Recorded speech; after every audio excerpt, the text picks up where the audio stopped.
네, 안녕하십니까. 오늘도 일상기도회로 함께 말씀을 살펴보고자 합니다. 우리가 오늘 살펴볼 본문은 데살로니가전서 4장 1절에서 12절까지의 말씀입니다. 이제 바울은 본격적인 성도들의 삶에 대한 권면을 이어나가고 있습니다. 앞선 장들에서는 바울이 데살로니가 교회를 향해서 그들의 삶을 격려하고 그들로 인해 기뻐한다는 마음들을 표현하고 있습니다. 그리고 그들이 믿음을 여전히 유지하고 있는 것에 대한 칭찬들이 이어졌죠. 그러나 이제 바울은 4장부터 칭찬에 머물지 않고 성도들이 일상을 어떻게 살아야 하는지를 보다 구체적으로 설명하고 있습니다. 오늘 말씀을 통해 우리 또한 하나님을 기쁘시게 하는 구체적인 삶의 모습이 어떤 것인지 함께 묵상해 보고자 합니다. 바울은 단순히 교리를 전하는 사람이 아니라 성도들의 실제 삶을 변화시키는 목자로서 다가가고 있습니다. 1절은 이렇게 기록하고 있죠. 그러므로 형제들아 우리가 끝으로 주 예수 안에서 너희에게 구하고 권면하노니 너희가 마땅히 어떻게 행하며 라고 기록을 하고 있습니다. 여기서 마땅히라는 말이 나오는데 이 마땅히라는 것은 단순히 선택사항이 아니라 그리스도인이라면 믿음을 가진 자라면 반드시 그래야 한다라는 필수성을 나타내고 있습니다. 즉 신앙이라는 것은 추상적인 생각이 아니라 구체적인 삶으로 드러나야 한다는 것을 이야기하죠. 바울은 이제 성도들에게 이미 잘하고 있는 삶을 더 잘 살아내야 한다는 것을 이야기하고 있죠.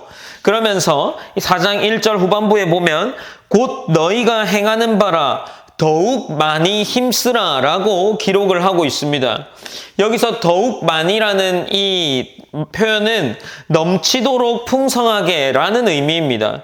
즉 그리스도인의 삶은 항상 성장과 확장을 지향해야 한다는 거죠. 현재 상태에 만족하는 것이 아니라 그들이 여전히 성장하는 삶을 추구해야 한다는 겁니다. 신앙생활이 정체되고 있다면 매일 조금씩 깊어지고 넓어져야 하는 그 모습들을 추구하며 우리의 삶을 살펴나가야 합니다.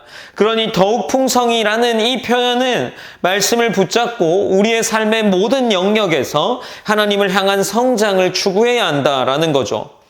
바울은 이제 이러한 일들이 하나님의 뜻은 이것이니 너희의 거룩함이라 라고 분명하게 선포하며 이어나갑니다.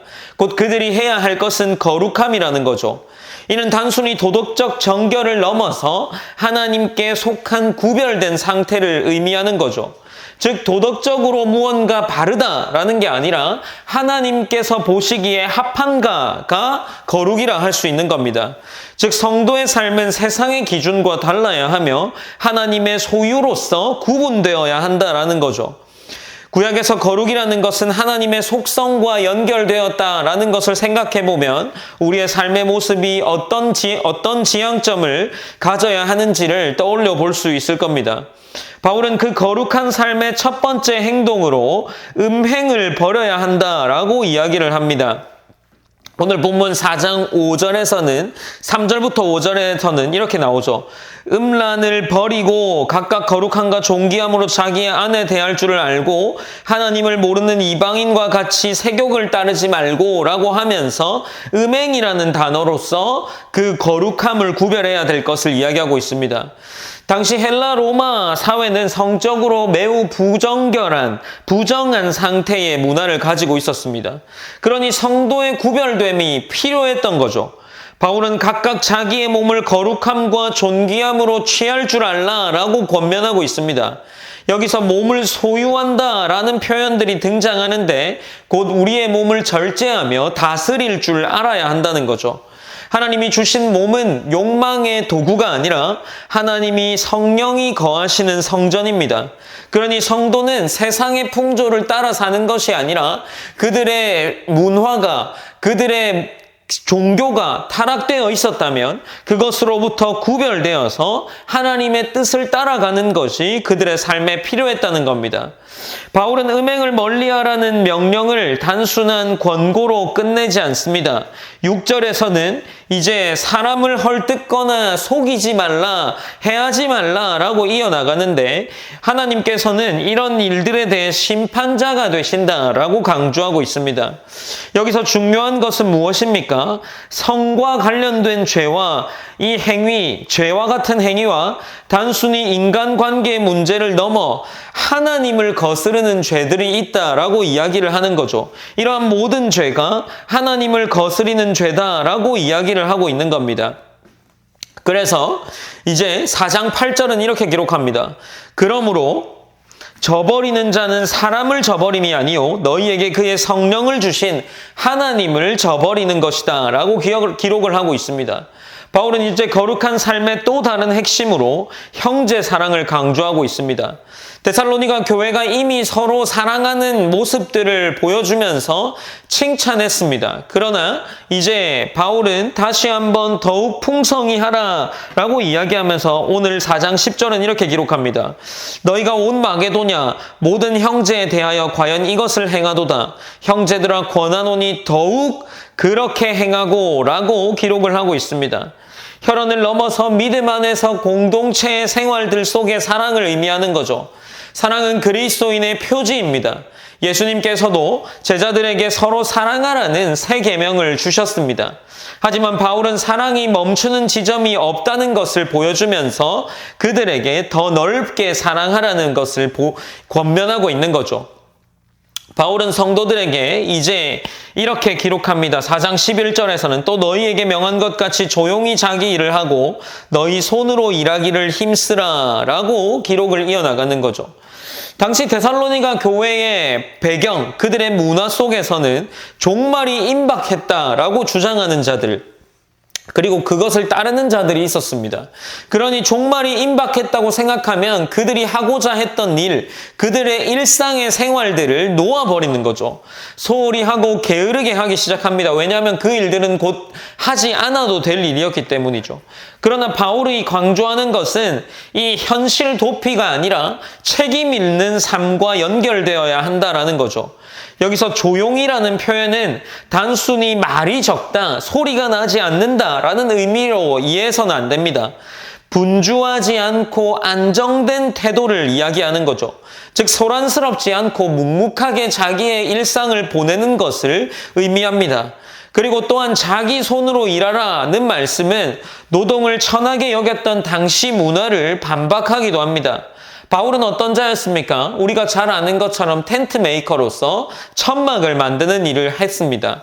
그는 삶과 믿음이 함께 가야 한다는 것을 보여주었고, 그러므로 성도에게 그들의 신앙 속에서 안정된 자세로 분주하지 않으며 그 모습으로 하나님께 영광을 돌려야 한다는 것을 이야기하는 거죠. 이제 바울은 마지막으로 4장 12절에서 이렇게 기록합니다. 이는 외인에 대하여 단정히 행하고 또한 아무 궁핍함이 없게 하려 함이라 라고 기록을 하고 있습니다.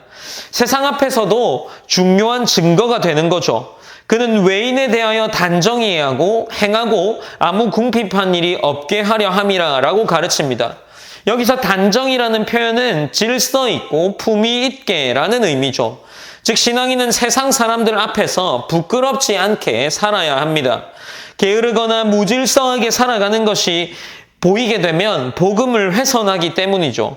경제적 궁핍으로 인해 남에게 짐이 되는 삶도 경계하면서 오히려 성실한 삶의 모습으로 나눔의 사람이 되어야 한다는 것을 강조하고 있습니다. 세상은 성도의 말을 보지 않고 먼저 삶을 봅니다. 그러므로 믿음의 고백은 반드시 단정하고 성실한 일상 속에서 증거로 드러나야 합니다. 본문은 하나님을 기쁘시게 하는 삶이 단지 예배당 안에서 드리는 예배에 국한되지 않고 바울이 권면하는 거룩, 사랑, 성실은 우리의 모든 일상 가운데 드러나야 한다는 것을 이야기하고 있습니다. 우리가 성결을 지키고 사랑을 베풀고 성실히 일할 때 그것이 곧 하나님께 드리는 향기로운 예배가 된다는 거죠. 그러므로 신앙의 진정성은 예배의 자리뿐 아니라 일상의 자리에서 검증됩니다. 사랑하는 성도 여러분, 데살로니가전서 4장 1절에서 12절까지의 말씀은 우리 모두에게 주시는 분명한 삶의 지침이 있습니다. 하나님을 기쁘시게 하는 삶은 거룩을 지키는 것에서 시작됩니다. 이어서 형제를 더욱 사랑하고 성실히 자기 일을 감당하는 것에서 완성되는 거죠.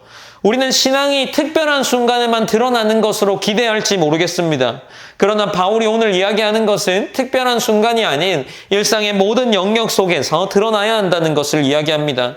따라서 바울이 이야기한 것처럼 우리는 늘 더욱 풍성이라는 것을 기억하면서 우리의 삶 속에서 이루어 가야 할 것들을 더 힘써야 한다는 것을 기억해야 합니다.